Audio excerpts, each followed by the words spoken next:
राधा कृष्ण सतयुग और त्रेता युग बीतने के बाद जब द्वापर युग आया तो पृथ्वी पर झूठ, अन्याय, असत्य, अनाचार और अत्याचार होने लगे और फिर दिन प्रतिदिन उनकी अधिकता में वृद्धि होती चली गई और अधर्म के भार से पृथ्वी दुखित हो उठी। उसने ब्रह्मा, विष्णु और शिव के पास पहुंचकर प्रार्थना की कि वे उसे इस असहनीय भार से मुक्त कराएं, परंतु वे तीनों ही पृथ्वी को इस भार से मुक्त कराने में असमर्थ थे।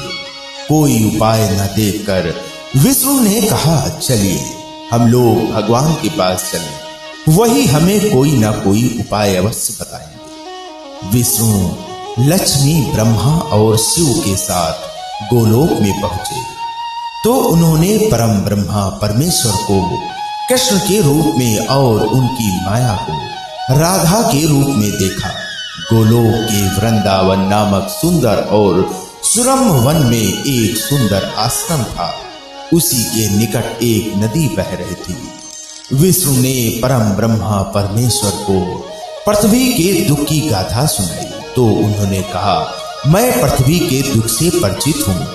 पृथ्वी को भार मुक्त करने के लिए शीघ्र ही मैं ब्रज में कृष्ण के रूप में अवतार लेने वाला हूँ।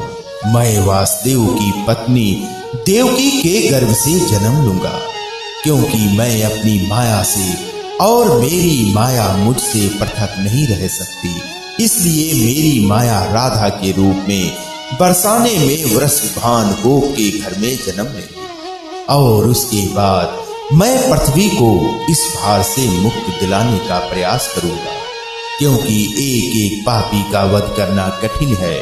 इसीलिए मैं ऐसा उपाय करूंगा कि संसार के समस्त पापी स्वयं ही लड़ भिड़कर पृथ्वी को भारहीन बना दें।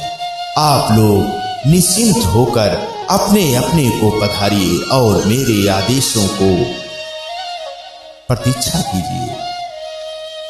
विष्णु आदि देवताओं ने परमेश्वर को प्रणाम किया और अपने अपने लोक में आकर परम पिता के आदेश की प्रतीक्षा करने लगे। कुछ समय बाद ही अत्याचारी और अनाचारी मथुरा नरेश कंस के कारागार में बंदी वासुदेव की पत्नी देवकी ने एक बालक को जन्म दिया। बालक के रूप में जन्म लेने से पूर्व ही भगवान ने उन्हें अपनी योजना बताते हुए आदेश दिया था कि वासुदेव जी उन्हें गोकुल में नंद गोप की पत्नी यशोदा के पास छोड़ आए और उसी समय उनके गर्भ से जन्म लेने वाली कन्या को लाकर कंस के हवाले कर दे। वह कन्या मेरी योग माया है। वासुदेव जी ने ऐसा ही किया और कृष्ण गोकुल में नंद गोप की पत्नी यशोदा की गोद में पलने लगे। उसी समय उनकी माया ने भी राधा के रूप में बरसाने के वृषभान गोप की पत्नी के गर्भ से जन्म लिया, जिसका नाम माता पिता ने बड़े चाव से राधा रख दिया। दो अलग अलग गांवों में रहते हुए भी राधा और कृष्ण बचपन से ही एक दूसरे को चाहने लगे थे। वन में गायें चराते हुए अक्सर राधा से कृष्ण की भेंट हो जाया करती थी। फिर जब वे दोनों बड़े हो गए तो जब भी रात की बेला में कृष्ण अपनी बांसुरी के स्वरों द्वारा अपनी प्रीतमा राधा को पुकारते, राधा अपनी सहेली गोप बालाओं के साथ कृष्ण के पास पहुंच जाती। राधा और कृष्ण का यह प्रेम दो किशोर लड़के लड़की का प्रेम था, जो थोड़े से दिनों में ही पूरे ब्रज में चर्चित हो गया।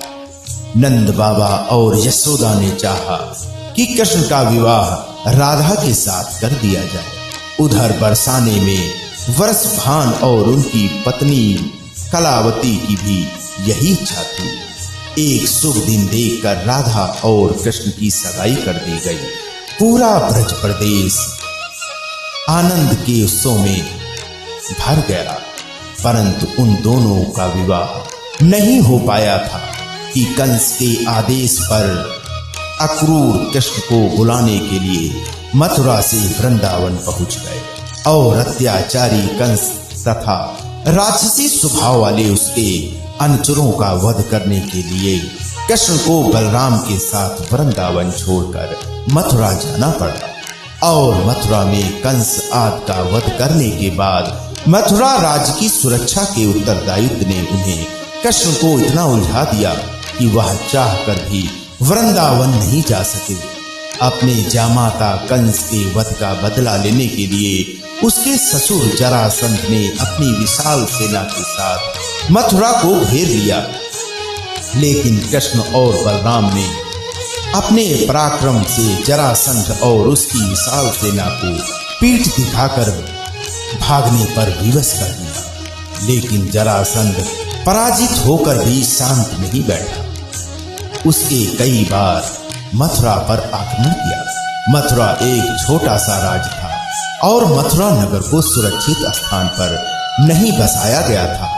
अतः कृष्ण ने मथुरा छोड़कर अन्य कहीं जाने का निश्चय कर लिया और जरासंध की विशाल सेना के बीच से मथुरा वासियों को सुरक्षित निकालकर हजारों योजन दूर भारतवर्ष के पश्चिमी सागर तट पर ले गए और द्वारका नगर की स्थापना करके एक शक्तिशाली यादव राज्य स्थापित कर दिया।